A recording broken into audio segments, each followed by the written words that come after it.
Hey, welcome to this week's Mortgage Minute with Mitch. So last weekend, sports fans got a rare trifecta here in Cleveland. We got the Browns victory, we got a Buckeyes victory, and the Guardians had a clean sweep of the Twins. So fantastic weekend for sports fans. This weekend on deck, we've got the Browns with their home opener against the New York Jets, and we got the debut of Brownie the Elf in midfield. So it's exciting. I know a lot of you are looking forward to that.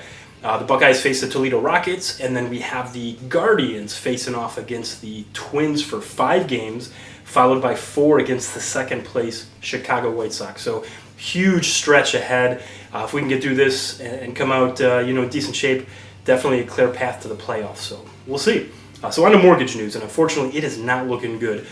Freddie Mac reports interest rates are above the 6% threshold. Keep in mind, the reporting is always going to be at least a week behind.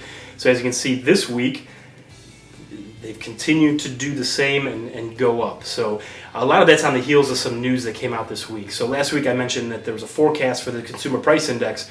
It came back worse than expected. The core index, which actually takes out food and energy, that was double what the expectations were. So it's not a good sign. Inflation is still running rampant. That means the Federal Reserve is going to still be aggressive and still continue to raise interest rates. But probably the most concerning thing that I saw this week was our use of credit cards. So credit card spending is up 15% this year. That's a record. And we're on pace to add $33 billion more to what we typically borrow in a given year. So that is a sure sign, in my opinion, that inflation is hitting our pockets. It's hurting everyday people, forcing them to use credit more than they typically would. So let's hope that doesn't continue. We really need things to turn around there. So I want to end on some good news. It's not all bad.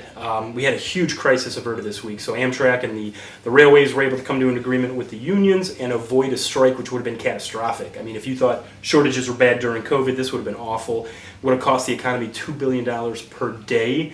And the trickle-down effect would have been just awful across the board. So that's a huge positive right there. And as far as this weekend, it looks gorgeous. No chance of rain, sunshine, mid-80s. So get out and enjoy it. So thanks for watching. We'll see you next week.